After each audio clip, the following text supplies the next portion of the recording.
I hope that what Matt Hancock has said today will remind people why it would be such a wrong turn to go down. I mean, two things. First of all, the Oxford vaccine was developed in this country. That may well turn out to be the easiest vaccine to distribute, the cheapest vaccine, and the vaccine that has the best chance, for example, of getting a continent like Africa safe, because it doesn't need to be transported at very cold temperatures, but also the help we're giving the rest of the world in terms of sequencing the genomes of the variants of the virus show the UK really playing a very important international role. And that's why I think vaccine nationalism would be a real mistake. I understand how worried people are and how frustrated they are when they can't get their vaccines, but really we need to be working together with other countries with this virus. And there are new vaccines in the pipeline. Something that's not been mentioned much, hardly at all, in fact, is the Johnson & Johnson vaccine, which would only need the one jab. Well, that's a very potentially exciting development.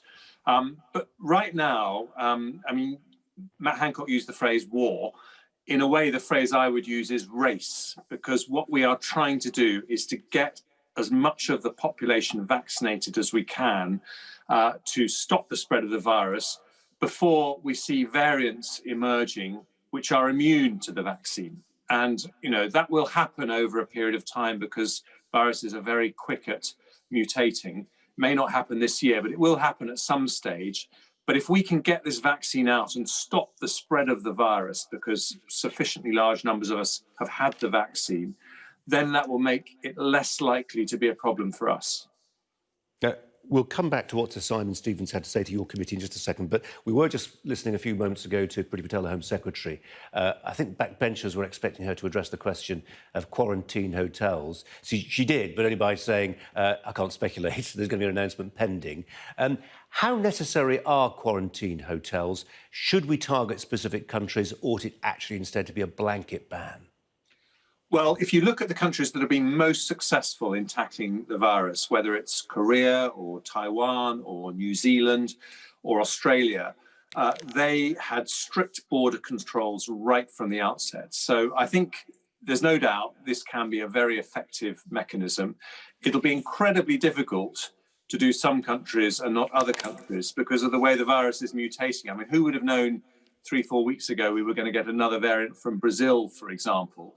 But I just would say that, you know, we get about 10,000 people a day coming into the UK. There's about 30,000 people a day who are being asked to quarantine by NHS Test and Trace and aren't. A number of them still going to work. So I think the elephant in the room here is the number of people domestically who we need to be self-isolating who aren't. And we've really got to address that. Yeah, I mean, I heard you talking, ventilating that question earlier this morning on the radio, and there are some countries, aren't there? Poland, I know, was mentioned as an example of one. There are others who insist on establishing where you are when you are isolating at home at all times, whether that's through perhaps taking a picture of yourself with a smartphone, somebody calling you on the phone. There are techniques, there are technologies available to make that methodology work better than it currently seems to be. Yes, and we obviously have to keep an open mind about how you enforce these things. But the fundamental question is why people aren't complying. And that seems to be a lot of the time because people are worried about losing income. If you're an Uber driver, for example, you might worry that you're just not going to get any income for a few weeks if you stop working. And so I think at the heart of this has to be to rethink the financial support we give to people who are asked to self-isolate for public health reasons. And we should just say, we'll make up your salary if you have any salary loss as a result of being asked to self-isolate. You did talk to Sir Simon Stevens about this idea of the levelling up agenda, much discussed under this Boris Johnson government, as something that needs to include health inequalities. I mean, that would be a massive extension, enlargement of the existing aspiration. Yes, but I think the pandemic is making us rethink lots of things, Colin. And in this country, if you are in the bottom 10% of income, your life expectancy is 10 to 12 years less than people in the top decile of the population. And this is something we've known for a long time. But in a pandemic, of course, those people in the bottom decile have very sadly shown themselves much more likely to be the people who die from coronavirus for a whole range of reasons, linking to living in very crowded accommodation, to having a higher likelihood of being obese, to all sorts of things. And so levelling up to date has really been a north-south thing, and it's very, very important that we do address those north-south issues.